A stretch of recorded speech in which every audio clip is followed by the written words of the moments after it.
12th. The topic is work done in an rotating an electric dipole in an electric field. That is potential energy of the dipole in electric field. यानी electric field में एक dipole की potential energy क्या होती है. मान लीजिए कि ये जो ब्लैक वाली लाइंस हैं ये यूनिफॉर्म इलेक्ट्रिक फील्ड है, ई से रिप्रेजेंटेड है, ओके. और ये ए और बी पर मेरा प्लेस्ड है एक dipole, electric dipole which is made up of minus q and plus q charge forming a dipole. Its length is 2l and which is making an angle theta with the uniform electric field E. Okay. The force on plus q charge will be F is equal to QE in this direction, in the direction of the field, and minus q charge on force on the minus q charge will be opposite to the field, F is equal to QE. इधर इस direction में काम करेगा. Both the forces are equal in magnitude but opposite in direction. Their line of action is also different. अगर मैं इसको produce करता हूं तो अलग अलग लाइन ऑफ एक्शन है. ये इस बॉडी पे काम कर रहे हैं यानी इलेक्ट्रिक डायपोल पे. इसका मतलब ये हुआ कि they are forming a torque. चूंकि ये टॉपिक मैं ऑलरेडी पढ़ा चुका हूं तो एक टॉर्क क्या होता है, टॉर्क की वैल्यू क्या होती है जब कोई डायपोल इलेक्ट्रिक फील्ड में थीटा एंगल बनाते हुए रखा जाता है. Tau is equal to, torque क्या होता है, tau is equal to P sine theta. P क्या है, इलेक्ट्रिक डायपोल मोमेंट. P की वैल्यू पढ़ाया था क्या होती है, Q इंटू 2L. ओके, तो P साइन थीटा याद रखिएगा.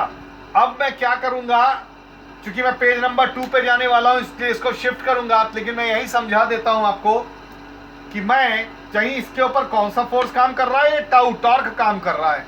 अगर मैं इस डायपोल को, ये जो डॉटेड वाली लाइन देख रहे हो ना बेटा, इसको मैं रोटेट कर देता हूं, इस डायपोल को इसको रोटेट करता हूं तो होगा क्या, ये जो टॉर्क है, टॉर्क का काम क्या है, टॉर्क का काम तो ये है ना कि इसको अलाइन करना है इलेक्ट्रिक फील्ड के पैरेलल में.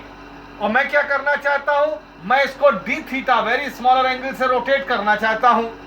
तो ऐसा करने के लिए हमको क्या करना पड़ेगा, इस टॉर्क जो कि फोर्स होता है इसके अगेंस्ट वर्क डन करना पड़ेगा. चूंकि हमने बहुत छोटे से एंगल डी थीटा से इसको रोटेट किया है तो हमको जो वर्क डन करना होगा इस फोर्स टॉर्क के अगेंस्ट करना होगा. ओके, यानी एंगुलर डिस्प्लेसमेंट कितना है, डी थीटा. चूंकि the angle is very smaller, infinitesimally you can say, बहुत बहुत छोटा जिसकी कि आप कल्पना भी नहीं कर सकते. यानी वर्क डन भी क्या होगा, बहुत छोटा सा होगा. उस वर्क डन को हम अगले पेज पर डी डब्ल्यू से रिप्रेजेंट करेंगे. यानी डी डब्ल्यू इक्वल टू क्या होगा, वर्क डन क्या होता है, फोर्स इनटू डिस्प्लेसमेंट. तो work done D W equal to क्या होगा, फोर्स यहाँ क्या है, टाउ, डिस्प्लेसमेंट यहाँ एंगुलर डिस्प्लेसमेंट है डी थीटा. ओके, यानी क्या हो जाएगा, समझा दिया आपको मैंने कि वर्क डन हो जाएगा हमारा D W equal to force into angular displacement. Tau की वैल्यू मैं एक नंबर से उठाऊंगा, पी साइन थीटा यहां रख दी मैंने. Okay, now work done in rotating the dipole through the angle theta from its equilibrium position. मान लीजिए अब इस डायपोल को initially which was in the parallel to the uniform electric field E, that means the angle was theta is equal to 0. That was the equilibrium position of the electric dipole. Now we want to rotate this electric dipole by an angle theta from its equilibrium position, then we have to do work done. इसके लिए मुझे क्या करना पड़ेगा, equation number 2 को, यानी कहने का मतलब यह है, हिंदी में भी समझ लीजिए कि अगर ये अपनी इक्विलिब्रियम की स्टेज में है यानी थीटा 0 है और मैं इसको थीटा एंगल से रोटेट करना चाहता हूं तो मुझे इक्वेशन नंबर 2 को अंडर प्रॉपर लिमिट 0 से थीटा लिमिट पे इंटीग्रेट करना पड़ेगा. तो मैंने लिखा है ना, now integrating equation number 2 under proper limit. Under proper limit क्या है कि इनिशियली जो डायपोल था वो पैरेलल था यानी रेस्ट में था, थीटा 1 0 था, ये लोअर लिमिट होती है बच्चों. थीटा 2 फाइनल पोजीशन है, जिस एंगल तक मैंने इसको रोटेट किया यानी वो थीटा 2 हो गया थीटा. तो मैं इसको इंटीग्रेट कर रहा हूं तो integration of D W equal to P sine theta D theta. Theta 1 lower limit, theta 2 upper limit. Theta 1 की वैल्यू 0, ये थीटा आ गया. ओके, P को बाहर निकाल दीजिए. अब इसका इंटीग्रेशन क्या होता है, मैंने 11th क्लास में पढ़ाया था, माइनस कॉस थीटा. ये लोअर लिमिट या अपर लिमिट, अब इसको ओपन करेंगे, पहले अपर लिमिट अप्लाई करेंगे फिर माइनस लगा के लोअर लिमिट इसके ऊपर, तो थीटा इस पे अप्लाई करेंगे तो क्या आएगा, माइनस कॉस थीटा. फिर माइनस फॉर्मूले का, फिर ये वाला माइनस कॉस जीरो ये अप्लाई करेंगे। कॉस जीरो की वैल्यू 1 होती है, तो -1 और ये माइनस मिल 1 हो गया, माइनस माइनस मिलके +1 हो जाएगा, तो ये आ गया 1 माइनस कॉस थीटा। ये वर्क डन आ गया जब मैं किसी डायपोल को थीटा एंगल से रोटेट करता हूं। Now come to the page number 3। Potential energy of an electric dipole in an electric field. ये एक इलेक्ट्रिक फील्ड है यूनिफॉर्म। मैं एक इलेक्ट्रिक डायपोल को की पोटेंशियल एनर्जी कैलकुलेट करना चाहता हूं इस इलेक्ट्रिक फील्ड में। मैं मान लीजिए कि इसको मैं इन्फिनिटी से लेके आ रहा हूं डायपोल को। समझ लीजिए टॉपिक को। मैं इस डायपोल को कहां से, इस यूनिफॉर्म इलेक्ट्रिक फील्ड में इन्फिनिटी से लेके आ रहा हूं।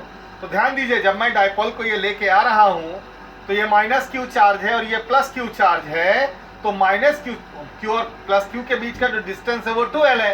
तो बहुत कॉमन सेंस की बात है कि कौन ज्यादा डिस्टेंस ट्रेवल कर रहा है, -q। कितना डिस्टेंस ट्रेवल कर रहा है +q से, 2l ज्यादा। यानी वर्क डन किस पर ज्यादा करना पड़ेगा, -q चार्ज पर करना पड़ेगा, ठीक है। और +q पर चार्ज पर फोर्स कितना लग रहा है, इधर।